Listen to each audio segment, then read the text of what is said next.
Welcome to this practical evaluation and comparison guide for the use of AMI protocols in developing economies. The selection of what protocols to use is only one of many choices which ultimately come down to the business requirements. Each implementation of an AMI system will have different requirements and challenges. In particular, there's a marked difference between the requirements and challenges in developed economies compared to those in developing economies. Specifically, it's essential to evaluate the requirements and challenges for each component part of the AMI solution and understand the compromises and choices made. The presentation is a practical guide to one of those components, which is the message protocols for AMI, and we'll look in detail at IEC 619689, DLMS COSEM, and NRS049.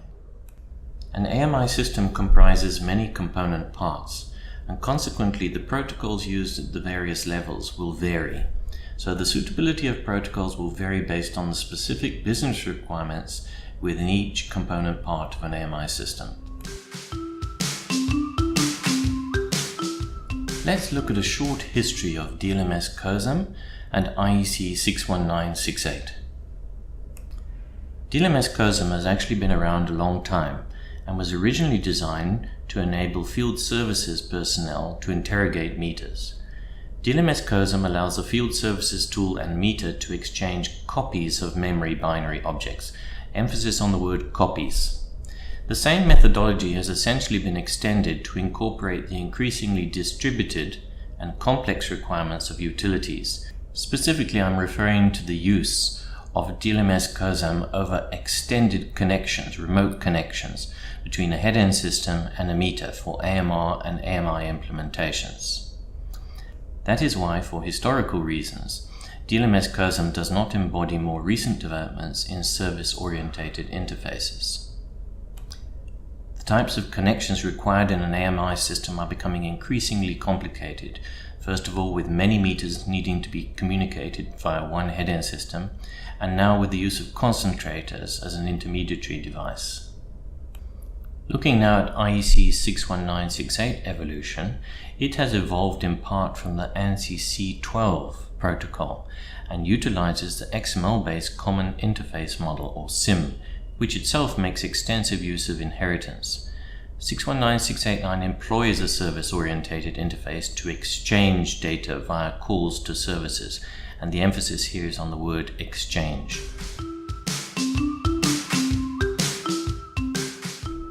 Now we will look at the comparative advantages and disadvantages of each of these protocols. It's important to compare the layers with each protocol. With IEC 619689, you can see that the business use case is effectively the top layer, with all the ancillary services beneath it. With DLMS COSEM, however, the business use case spans the data exchange or DLMS level and the data layer, the COSEM level.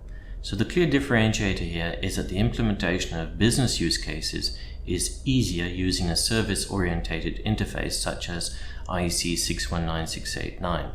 It allows a black box approach. A client does not need to concern itself with the details of implementation in the particular server.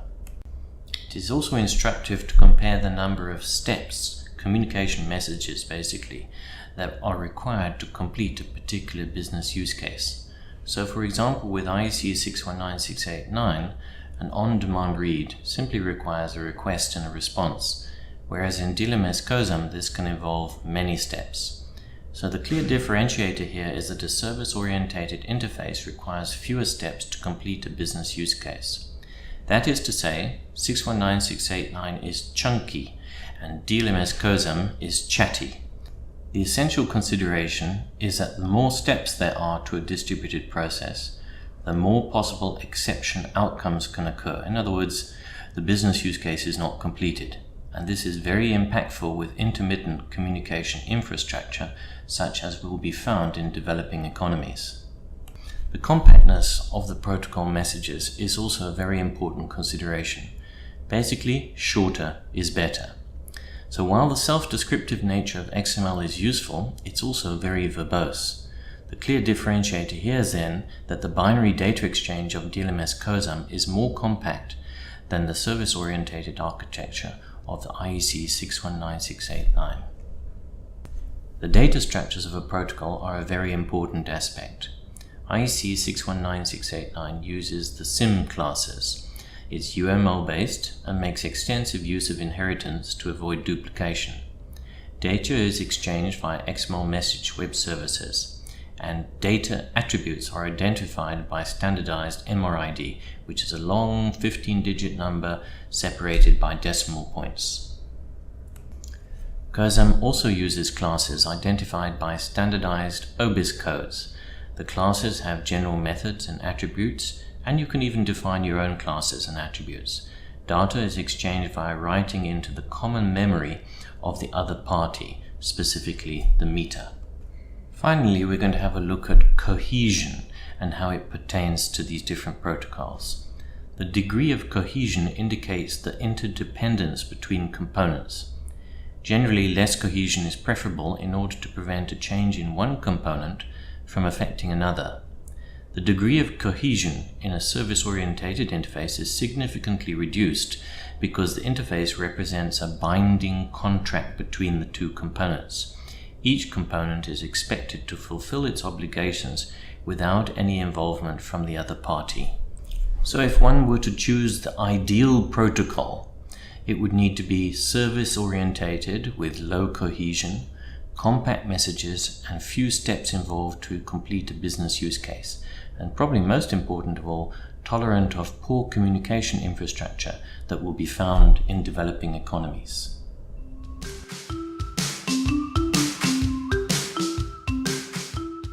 Recently, the NRS049 specification has been published, and because this makes use of the various protocols we have discussed, we are now going to look at NRS049 in more detail. The targeted scope of NRS049 is significantly large. It encompasses other international standards in an attempt to define a workable AMI standard for the NRS association. However, supplier interoperability has proven difficult in developed economies where these protocols have been applied, and they have been subject to interpretation and accreditation pitfalls.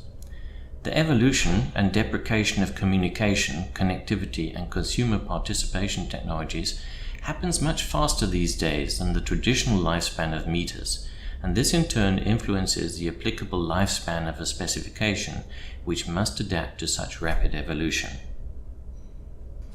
The NRS049 functional overview diagram is very complicated, but we can simplify it by looking, in terms of the protocols anyway, which areas refer to 619689 and which refer to the SDS and which refer to DLMS COSEM 62056.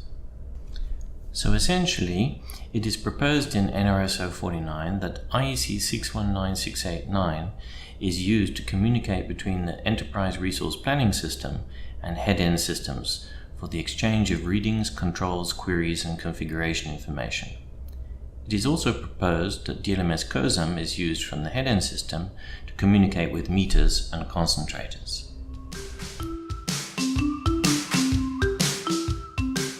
The protection of data, of course, is an extremely important aspect, particularly if that data is used for billing or financial purposes, but also it's important from a privacy perspective. Implementation choices will dictate the level of data security provided. Nothing is unbreakable. The most important consideration is to address the security of data when it is being communicated over public networks, and this is particularly important if reading data is to be used for billing purposes. DLMS provides a data security mechanism, but the encryption keys must still be provided. Data is often prone to tampering at the beginning and end points of an otherwise secure data stream.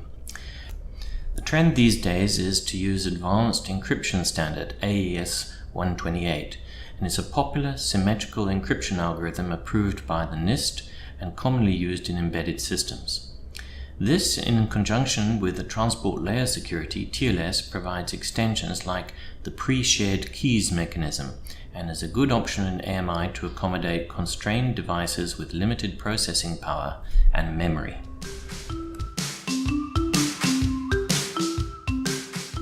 Of course, one of the major reasons for using a protocol is to allow device interoperability, the holy grail. unfortunately something that is rarely achieved. It is fallacy to believe that adoption of a protocol or standard will ensure interoperability between components. In the same way, it's unrealistic to believe that enacting laws in a country will guarantee compliance by the populace.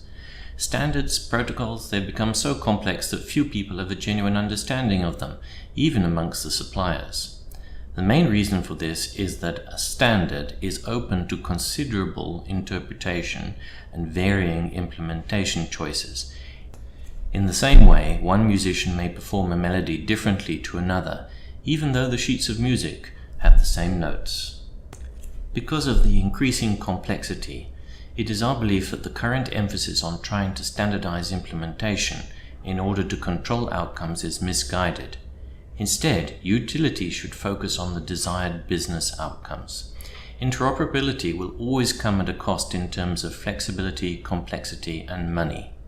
As interoperability between meter suppliers, rather than specific meters, is by far the most important aspect, utilities are strongly encouraged to focus on the head-end system business outcomes, rather than on the specifics of the head-end system to meter communication. In other words, focus on what you want. It is very important that the utilities get what they want, so they should hold their suppliers accountable to prove the specific interoperability of their head-end systems, but free to choose how best to implement it. Where interoperability of head-end systems is required, they should be specific and outcome-based. A general belief that future-proofing interoperability will be achieved through standards cannot be tested.